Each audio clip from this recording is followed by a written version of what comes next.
Welcome to another show. My name is Donovan Nufable, FDR Mediator and Family Therapist. I am your host, and today we have Sali Shayia, Managing Director of CRAMLI Counselling and Wellbeing. Today she is going to talk to us about her strategies on managing behaviors, more specifically about children's behavior. So we're just waiting for her to come in, and once she's in, we can start this podcast. Good evening, Sali Shayia, and thank you for coming tonight. How are you today? I'm good, thank you. Thank you for having me. Well, you're welcome, and thank you for coming. Just for our listeners and viewers, can you please let us know who's Sali Shayia and what does Sali Shayia do? Hey, so I'm Sali Shayia. I'm the Managing Director of CRAMLI Counselling and Wellbeing Services. I've worked in the sector for over 11 years, ranging from different types of areas, anything from, working in kinship. I've worked in family violence, whether it was for victims or those that use violence, worked with challenging behaviours. I'm a qualified and practising counsellor. So I am a psychotherapist by trade and have got extensive experience working in the sector, especially around challenging behaviours and mental health conditions. Oh, wow. That's a lot. Thank you. Wow. Thank you for that. And so the reason I invited you here is because I know we've had discussions in the past, and I really wanted you to tell us what is this acronym called AID. I know you've talked about this, and I know this is your own trademark. And so everyone else wants to hear about this. So please let us know. Thank you. Well, AID is something that I sort of developed my own framework around managing challenging behaviours. Mm-hmm. This all started probably about 7 years ago when I was working quite intensely at schools, especially when young kids were displaying aggressive behaviours and schools had no idea what to do with them. Mm-hmm. So a lot of my work was really around observing what are they doing, but what is the behaviour actually telling us? And I'm very fascinated by behaviour and I guess the function of it, how, the things they do to get the outcome they want. And I guess this particular framework can be used across many disciplines, whether you're a professional or a parent. Mm-hmm. It can be used regardless of what context you're coming in and regardless of whether you're working with children or adults. It actually works. How it works is what we're going to go through today. Okay. So the word AID stands for avoid, intervene and distract. And my philosophy is that there are 3 ways you can manage. Okay. Either avoid the behaviour, we can either intervene, or we can distract the person from the behaviour. Okay. And I guess the important thing, Donovan, that I really want to emphasise and highlight is that the parent or the professional needs to understand what is the behaviour, why there are challenging behaviours, but when do you respond? Okay. So, and I run a lot of training and training sessions and workshops around challenging behaviours and de-escalation strategies because it's important to know how do you implement it. Okay. Now, from your experience, Donovan, you've worked in the sector as long as I have, and we find that a lot of professionals, unfortunately, have the knowledge but don't have that skill set to implement. That is so true. Yes. And I think you tap into something that is really controversial because a lot of us are highly educated, and from bachelor's to master's to PhD. But education is great, but how do you put this into practice? Because you would know, having been in the education system yourself, and you teach the TAFE and the higher education courses, and you would know that in higher education we use a lot of theory. We teach our students what theory is and this and that, and the difference is, well, how does this one look like in practice? So I think this is what my viewers, our listeners, wants to know. And please tell us what is the strategy? All right. So I'm going to share my screen. I thought I'll give our listeners a bit of information about, I guess, what are challenging behaviours, how do they look like, and then we can assess it from there. Okay, sounds good. Excellent. Thank you. So I'm just about to share my screen, and I hope everyone can see this. So I guess we start off on the real basic, what are challenging behaviours? So challenging behaviours is anything that causes significant distress or danger, whether it's to the individual or others, okay? So I guess the key point here is a behaviour that we call challenging has to cause significant distress or danger to self or others.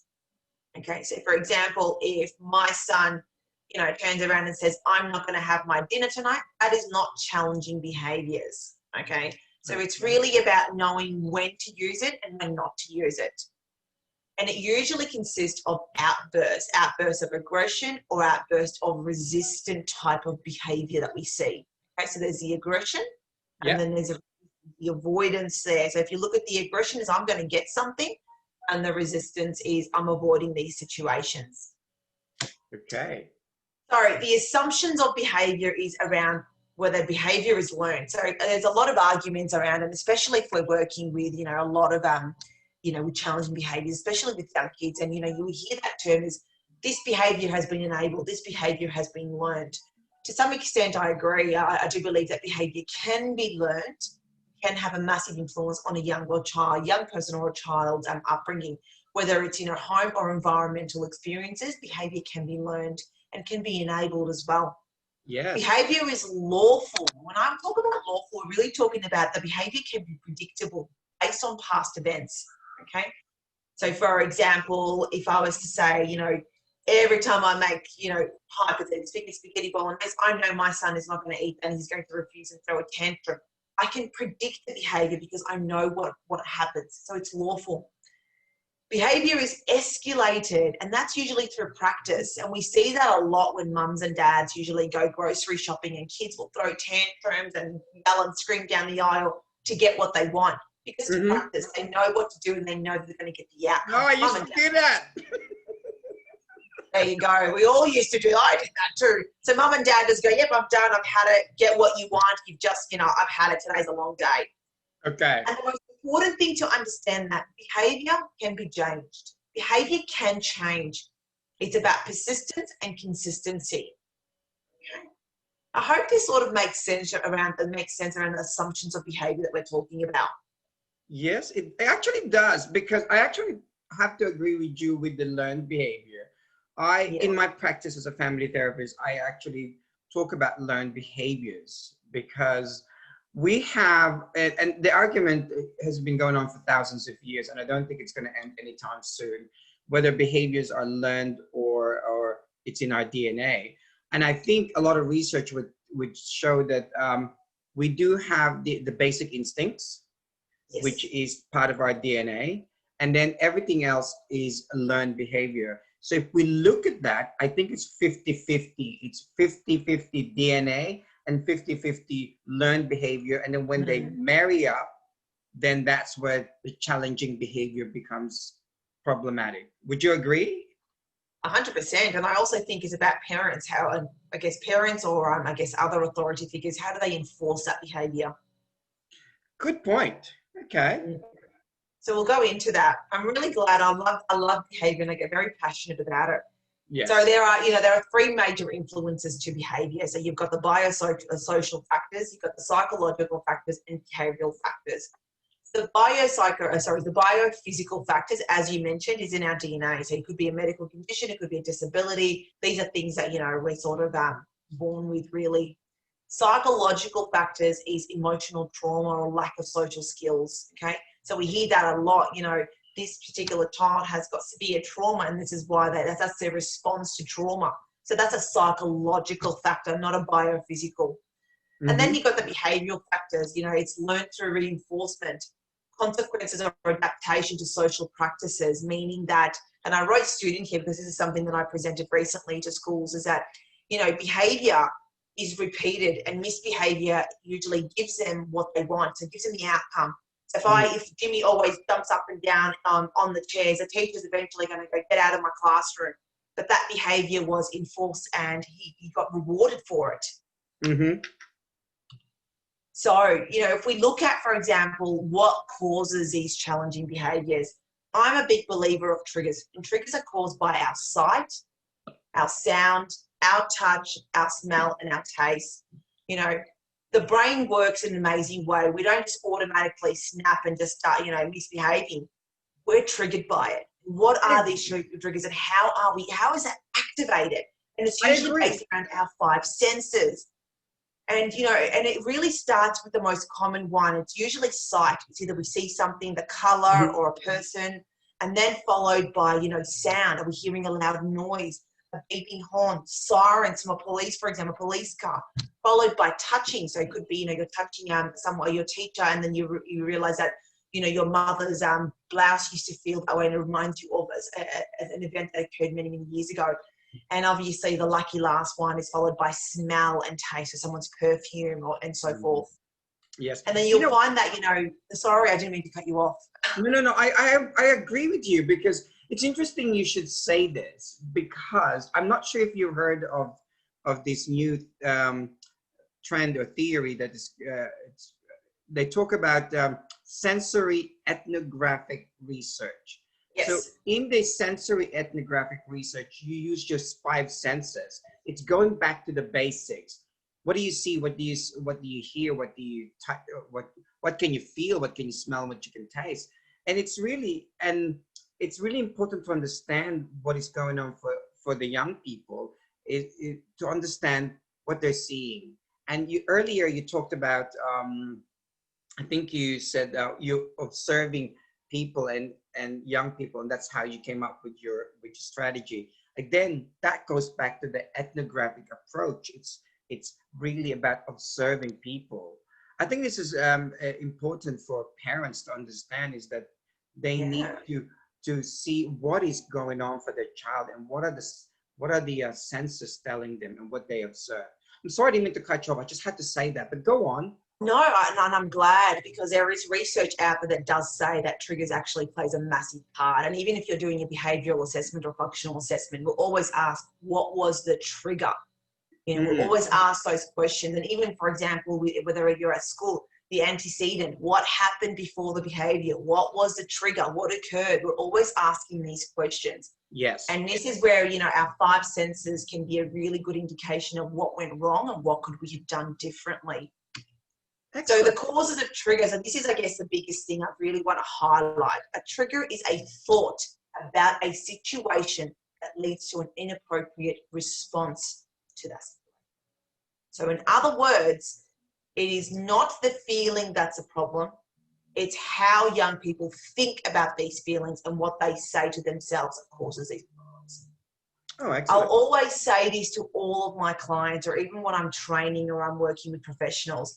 It's okay for young people or anyone to feel angry, sad, happy, disappointed, outraged. These are feelings. We're allowed to feel them.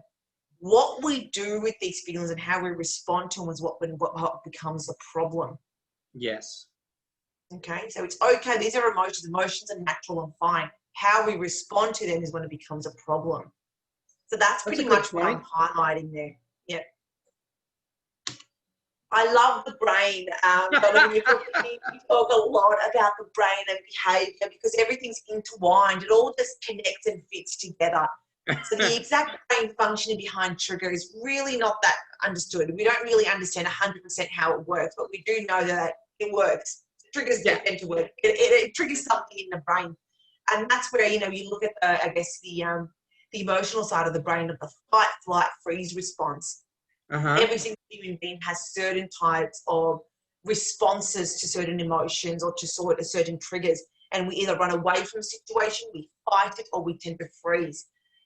There is no right or wrong response, and this is just how our DNA is built. This is just how we are built.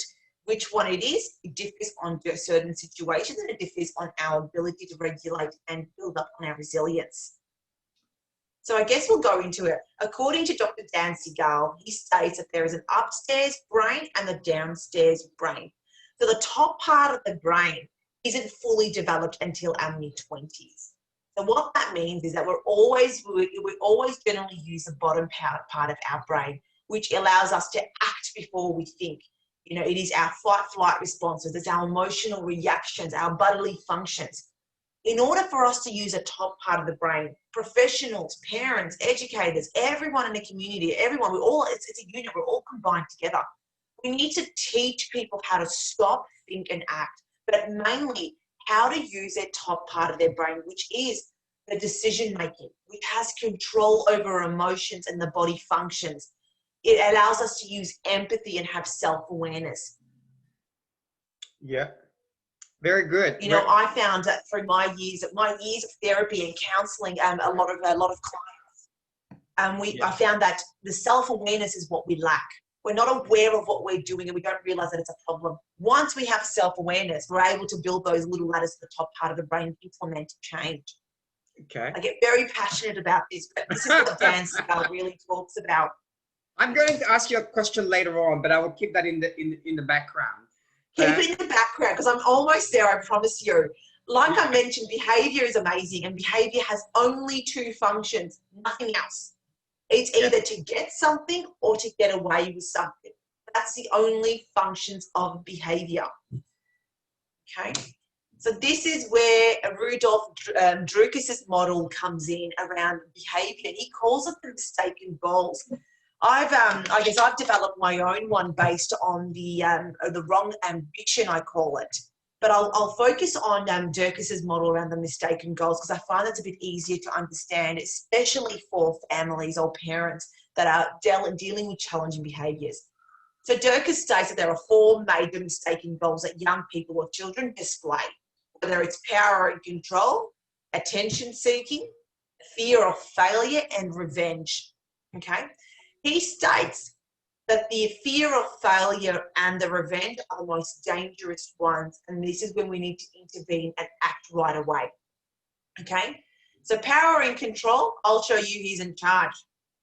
So for example, if mum and dad turn around and say, no, you're not having ice cream about dinner, and then Jimmy gets really annoyed and angry, picks up the chair and throws it at the TV. That's him trying to regain control over the situation and showing them who's got power. That's what that behaviour is saying. Attention seeking, and we see this all the time, it's the most common one, where they distract themselves but others from a task. And that's usually the biggest thing is the fear of failure. People will think I'm stupid. I don't know how to read. I don't understand what they're talking about. You know, I'm really tired. I've got a lot of problems at home. So they'll do anything to get out of the situation. And that's called avoidance. And they usually will do whatever they can. Revenge. Yes. Just to interrupt you there, it's interesting you should say that about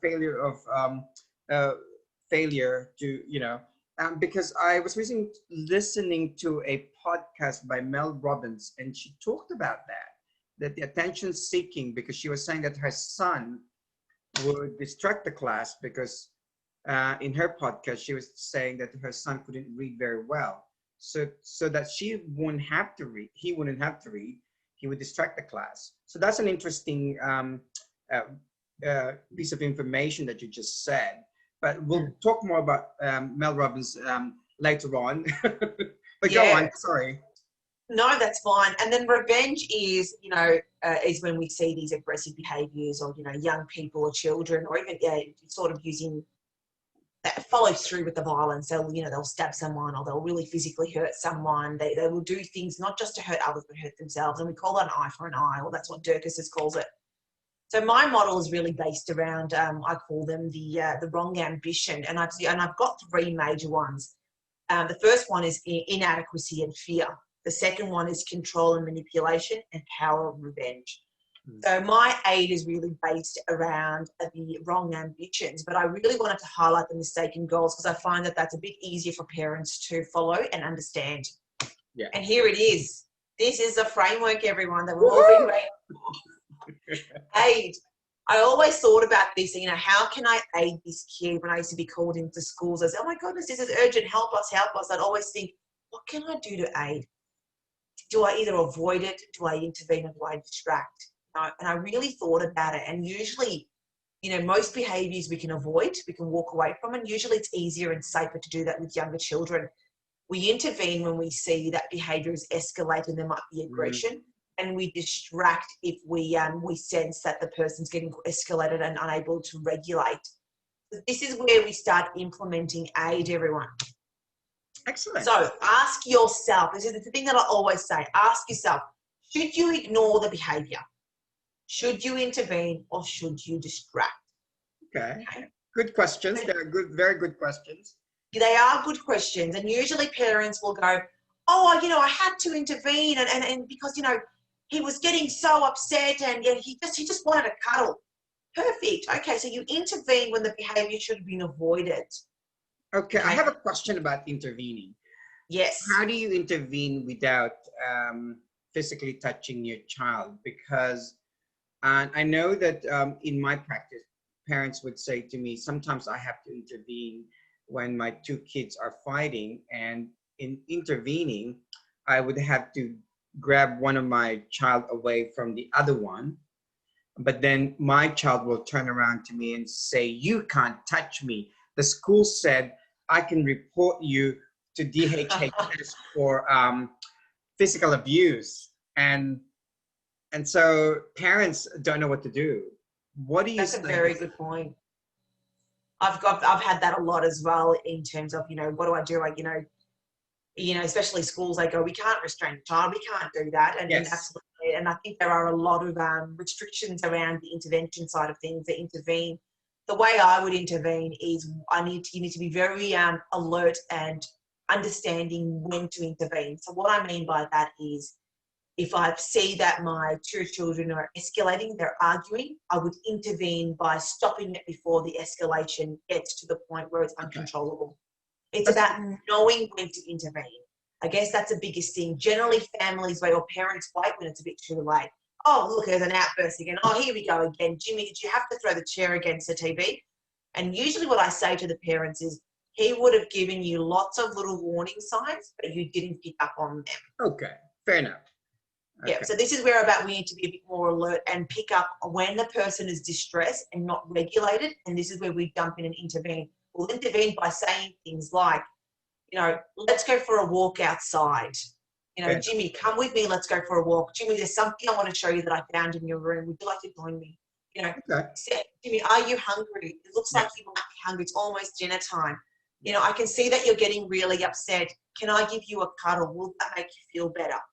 It's about knowing when to intervene and how to say it. Yes. Because behaviour generally, you know, it's escalated. Remember, it's triggered. Yeah. And we've got to really understand, why did that young person get triggered? But how can we try to regulate? Regulation is extremely important in this. Yes. So I know I'm just giving you all an overview, but the important thing is that, you know, you can contact us for additional and intensive training and support. Okay. And we can tailor all the last slide. The last slide is contact us. Okay. All right. So guys, this is how you contact Sali Shayia, CRAMLI Counselling and Wellbeing Services and you've got the phone number, the email, the Facebook, and yes. We have a website, yes. It's just, sorry, I forgot to add it in there. It's cramli.com.au. So you can also find out more information and find out about our services on cramli.com.au. Thank you very much for that. And okay, so back to our okay, so oops. So Sally, that was very informative. I really enjoyed your presentation. So I guess I said to you I was going to ask you a bit of questions and intervene. You've answered that question about intervening. And the reason I had to ask that one is also because I remember many, many years ago when I used to work in out-of-home care. And children, if for those who don't know what out-of-home care is, it's where children are placed when they are removed from their parents. It's the, in Australia, it's called the child protection. So children are placed in out-of-home care when they are removed from their parents. And sometimes there are cases where the older child will physically attack the younger child. And this is always problematic for us because we can't physically intervene without causing more problem.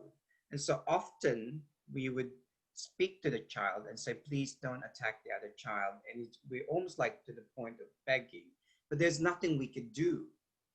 And so, and when you talked about intervening, I know you talked about saying avoid, intervene, and distract, and maybe see the behavior when it's before it happens. But often it's already happening because it's the smallest things that would trigger the fight. and one of the older boys or the older girls will attack the younger one physically. And for those for those people who are listening to this, and especially those in out-of-home care, they probably want to know what is it, how could they intervene? I think when you look at it from an out-of-home care, you look at it from a trauma-informed model, and it's a very different approach. Okay. I guess the aid, yes, it works in that sense as well, but I guess we're going to have to add another layer to it is the regulation. How can we regulate them, and how can we reason with them once they are regulated around these behaviours? So, you know, it's a very different approach. When we're talking about out-of-home care, my mind automatically goes to trauma-informed practices and having a trauma-informed model as well as a background. However, generally, if we're talking about just challenging behaviours as a whole, we're talking about children that aren't removed from mum and dad, but just display these challenging behaviours that parents struggle to deal with. That's where aid will usually come in around that. Oh, that's good. I mean, that's really great. I mean, at least you've given us something to think about, and I'm sure the viewers and the listeners to think about. Now, I also talked about, now my favorite term, you said the word regulate, and one of my, it's one of those things that I always hear from behavior counselors and psychologists, regulate. For those of us who wants to know more about what is this regulate, could you regulate, I'll explain it to you in very simple terms. It's how to calm down. Regulation is just how do we teach someone to calm down. Okay. You know, and if you look at Marsha Linehan, DBT, dialectical behavioural therapy, is around the 4 major modules of self-regulation, distress tolerance, mindfulness, and now I forgot interpersonal skills. So these are really important things to have in order for us to function appropriately in society or manage our distress or manage any issues that we have. We need to learn how to calm ourselves down. We need to know how to handle ourselves in stressful situations. We need to be mindful of our reactions and build up on those interpersonal skills, so our resilience and our strengths. Okay. So that's pretty much what regulation is. And I love how you're absolutely right. We're always using this term, self-regulation. You're not you're absolutely right. It's just calming down. Like, mate, you know, what we're doing is teaching a person in general how to calm down when they're escalated. So, and how is regulation or regulating different from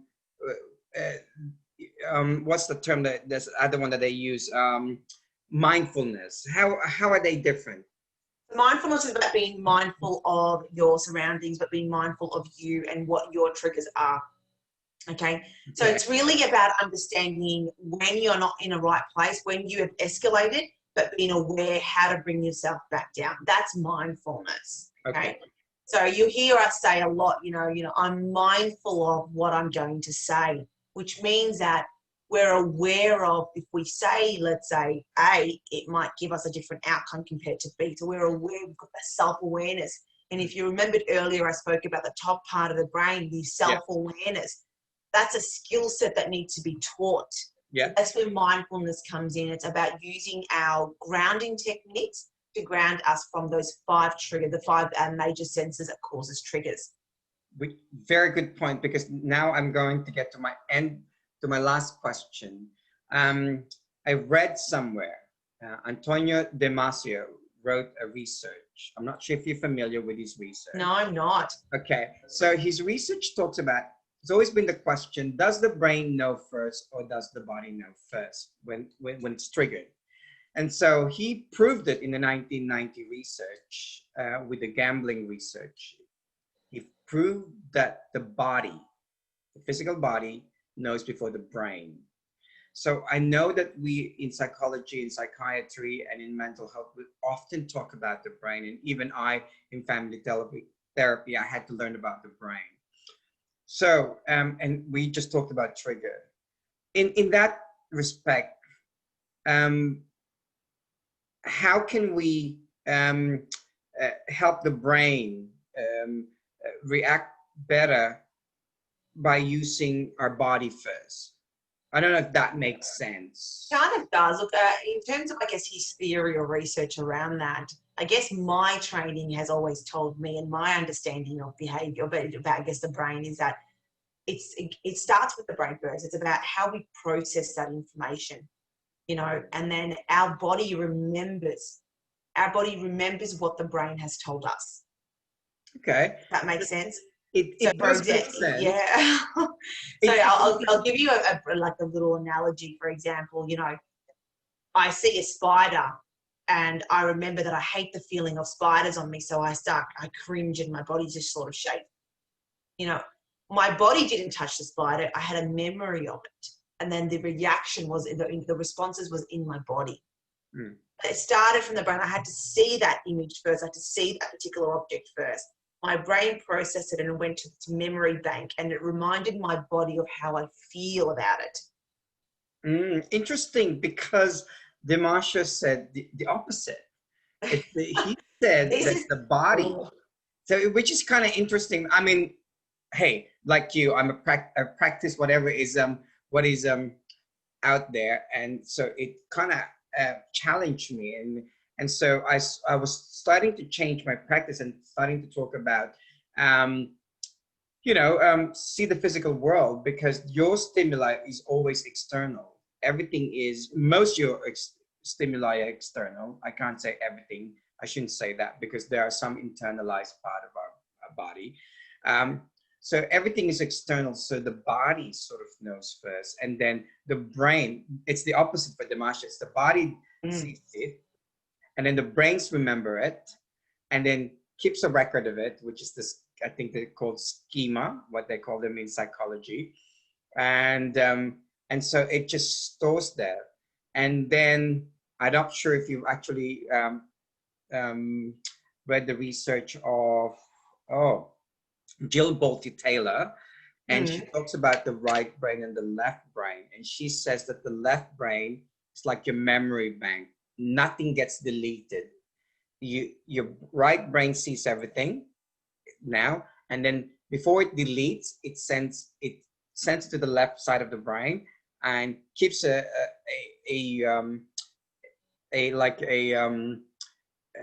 what's the word I'm looking for? It stores that information, and then the right brain deletes. So that it's almost saying that your right brain is your short-term memory and your left brain is your long-term memory. So hence that your left brain sees everything that's ever happened in the past. So I guess that's what you're saying, and I'm probably going to confuse everyone here with this, because I wanted to hear what you said, but you did explain that from the brain first. In closing, what would you say to our parents about challenging behavior? What are your give me one or two strategies that my listeners would want to hear from you. Okay. I would say that this is something I deal with all the time and every day. Consistency and consistency and following through is extremely important when we're trying to manage challenging behaviours. Yes. You can't 1 minute, be, I guess, that's strict on one thing, the next minute, or whatever, it's fine. There's no consistency, then it becomes a problem. Second thing I would say to parents is that you are their parent. You are not their friend. Don't get them too mixed up. I think when we talk about roles, especially when we're trying to change the challenging behaviours, mum and dad need to be mum and dad. Yeah. They can't be their friend. And I think that's where a lot of parents cross that line. Or not cross the line, they go up from an approach of, yeah, buddy, but we're mates, I'm your friend. Well, actually, no, you're their parent. But can parents be friends eventually? I think they can, but I think, when we're talking about changing challenging behaviours, when we start implementing change in behaviour, we're going to see an escalation. The kid's not going to want to be your friend. They're going to hate you, but the parents are going to want to come from I'm your friend, I still love you. Yeah, but you're a parent because you're changing a behaviour. A friend will not change the behaviour. It's about knowing when to be a parent and when not to be a parent, I guess, in certain situations. But, when persistence and follow through. If you say you're going to do something, do it. Okay. Turn around and say that, you're not going to have your phone for 2 days. Don't give them the phone for 2 days. This is where children learn to have that power and control because they know that they'll get away with it. And this is where, a behaviour such as yelling and screaming can go into property damage. Yes. it really escalates and changes. And it's about, nipping it in the bud as early as we can before it escalates to the point where they're going to be taller than us and telling us what we can and can't do. Good point. And, and I always say this, and I always end it with this way. Respect is really important, whether you're a parent or child, and you need to respect each other, and respect needs to be earned. You can't have someone yell at you, swear at you, and beat you, and then expect you to give them respect back. They need to earn your respect. Yes. So what I'm hearing you to say is 1, consistency, 2, respect. Wow. Yeah. Okay. So that seems simple, but it's very difficult. I would say that. Absolutely. Look, I don't know, Donovan, you work with families a lot, and I find that, it's a basic things that we miss, and this is where we get these challenging behaviours, is that the basic things of, 1 minute we're saying yes and next minute we're saying no, and then we're saying yes and then we're rewarding the behaviour. They get confused. So they don't know what they are doing. And so what happens is they learn that if I push a bit more and I push a bit harder, and maybe if I break something, they might give in and give me what I want. We've actually enabled the behaviour.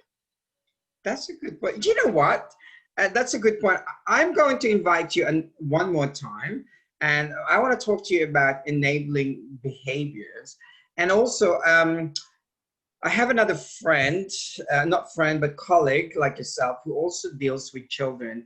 I think the 3 of us should get together and do another podcast about behavior, because you know that my work is more about the family and children repair, but your work is important because you are trying to work with either with the child changing the behavior, or the parents teaching them strategies. Mine is more about getting them together. So before they come to me, I'll have to send them to you first and get their strategies. I love that, Donovan. It's a collaborative approach, and I think that's where we forget as professionals, is that we think that it's a silo model, that the client's ours and we can't share the client. No, it's a collaborative approach. We need to work effectively with other agencies, Yes, other I professionals, think so too. to get the outcome. Absolutely. Yeah. So I'm going to send them first for you to get some behavioral skills, and then when they got a bit of that skills, they come to me, and then I can work with them, but repair the relationship. I mean, thank you very much for that. I mean, that's all the time we have, but I hope that our listeners and the viewers all around the world will be, will be listening to this and saying, wow, that's amazing. Any last words, Sally, before I let you go? Be kind and make good choices. That's all I always say. Fair enough. Thank you very much Thank you. Yeah, thank you for coming, and we'll see you next time. Thank you, Donovan. Thank you, everyone. Bye.